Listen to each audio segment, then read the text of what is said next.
He's got the whole world in his hands. He's got the whole world in his hands.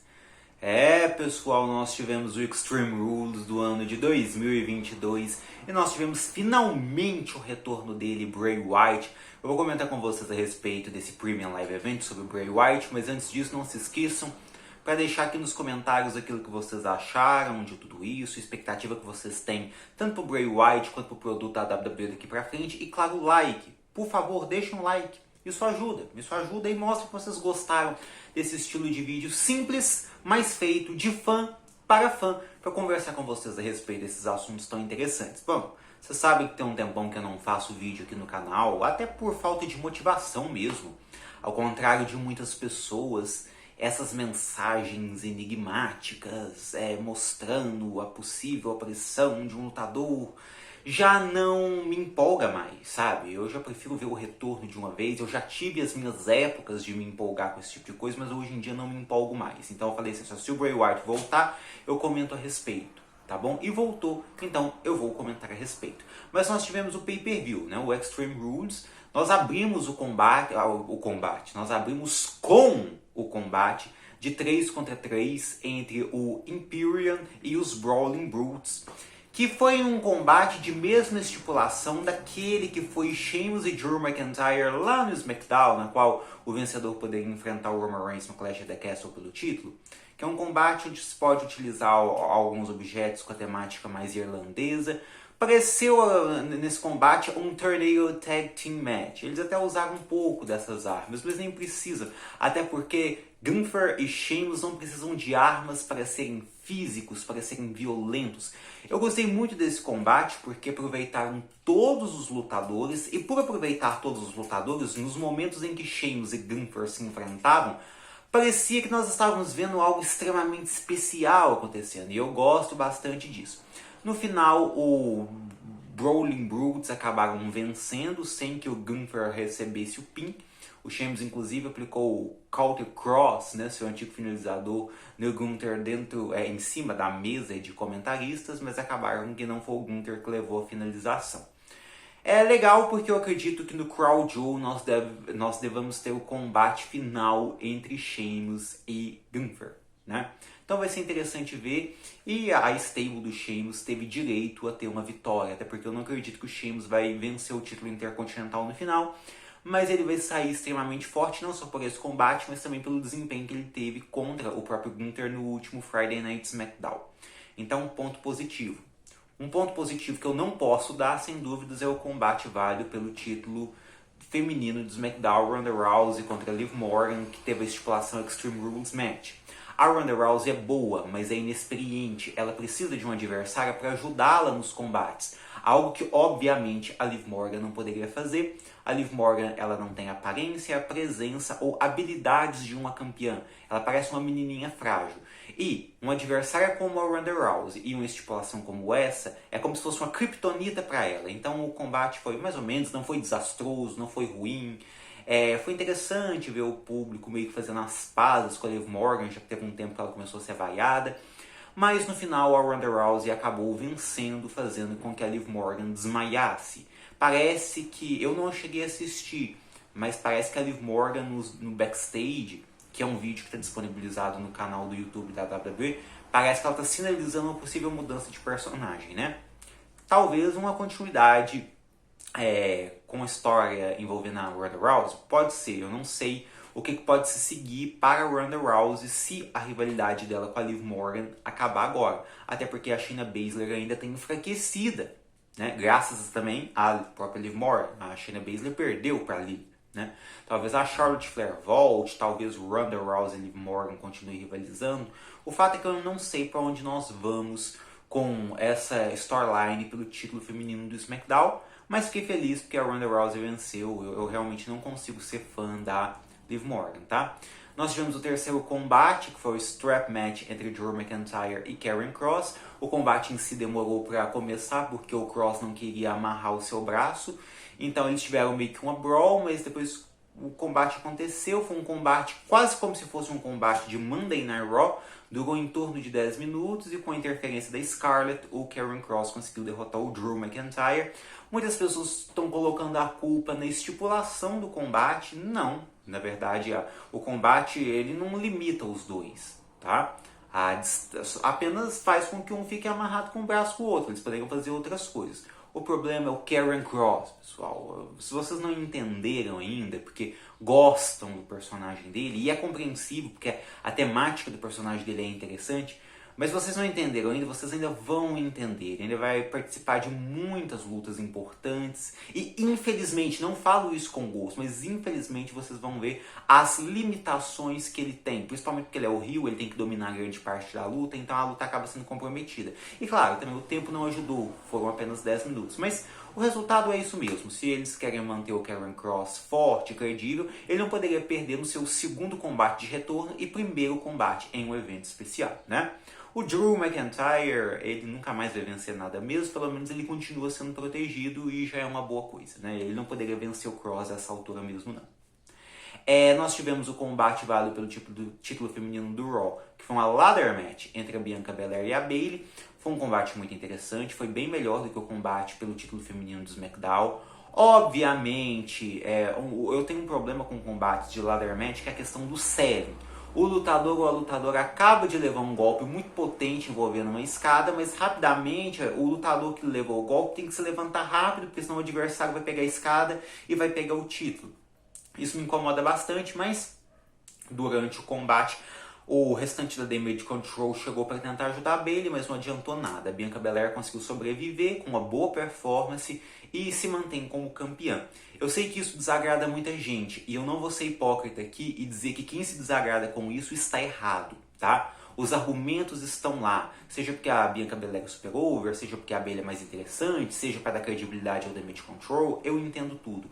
Mas vou ser honesto com vocês, eu gosto de ver uma super estrela diferente de Charlotte Flair, Becky Lynch ou Bayley fora das Four Horsewomen, vou incluir a Sasha Banks também, né? Então eu gosto de ver uma super estrela fora desse núcleo, ganhando dessa maneira, assim como acontece com a Bianca Belair. Ela é muito forte, ela é muito over. Inclusive em situações onde ela poderia perder, mas mesmo assim ela ganha. É um booking irritante, eu sei. Como disse, não vou debater a respeito disso com ninguém, porque eu entendo o ponto.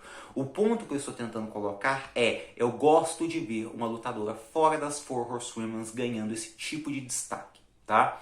Então eu até acho positivo, mesmo que a Bianca venha a perder o título para a própria Bayley, eu gosto da ideia da Bianca, pelo menos uma vez, ter conseguido manter o título perante a Bayley, perante a Damage Control. Então eu achei um ponto positivo, mas considero sim discutível. O penúltimo combate foi o I Quit Match entre Edge e Finn Balor, né? Talvez o combate da noite, e eu digo isso com um bom sorriso no rosto, até porque eu não gosto de I Quit Matches. Esses combates que de início a gente sabe que não vai acabar, é insuportável. Eu fiquei assim, nossa, eu espero que chegue mais ou menos uns 15 minutos de combate para eu poder acreditar que um dos dois pode desistir. Porque é irritante você ver um lutador no início da luta levando um chute e o juiz já chega com o microfone perguntando se ele vai desistir. Óbvio que não vai. Tivemos interferências da Judgment Day, tivemos interferências do Rey Mysterio, da Beth Phoenix e no final, depois de uma sequência que mais pareceu uma cena de filme de tantos acontecimentos que teve, o Judgment Day conseguiu fazer o Edge dizer eu desisto quando eles ameaçaram acertar a Beth Phoenix com uma cadeira.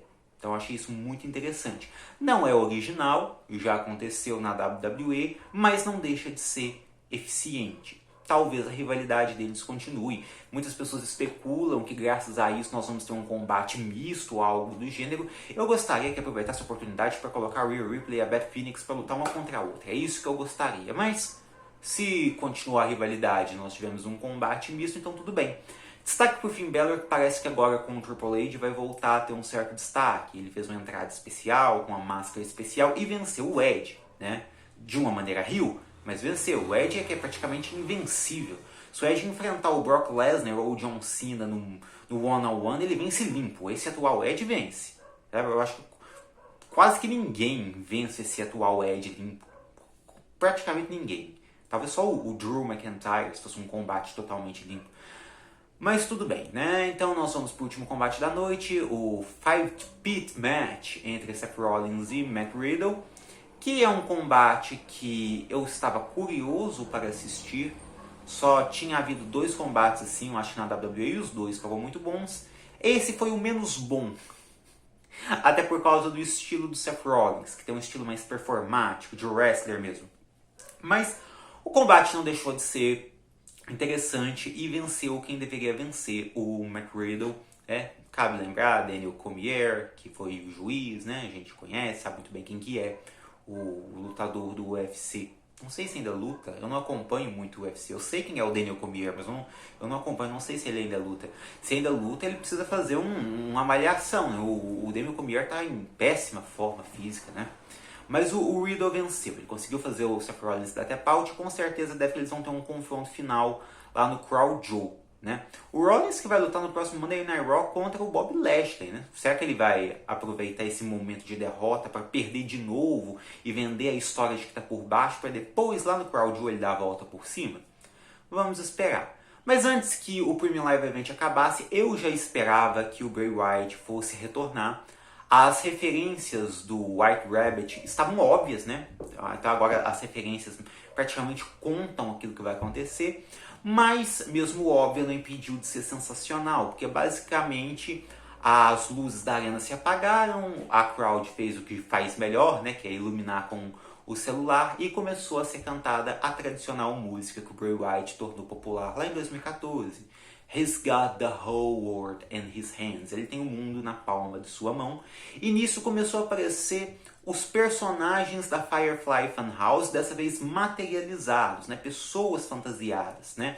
Inclusive na mesa de comentaristas do Michael Cole e Corey Graves, eu acredito que tinha aquela cabeça daquela penúltima máscara que o The Fiend usou, máscara que ele abandonou antes do seu combate contra o Orton na WrestleMania.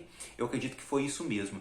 E apareceu o próprio The Fiend, porém não era o Bray Wyatt. Depois que apareceu todo mundo da Firefly Funhouse na crowd, incluindo o The Fiend, foi cortado por uma porta, nos mostraram a Firefly Funhouse totalmente obscura.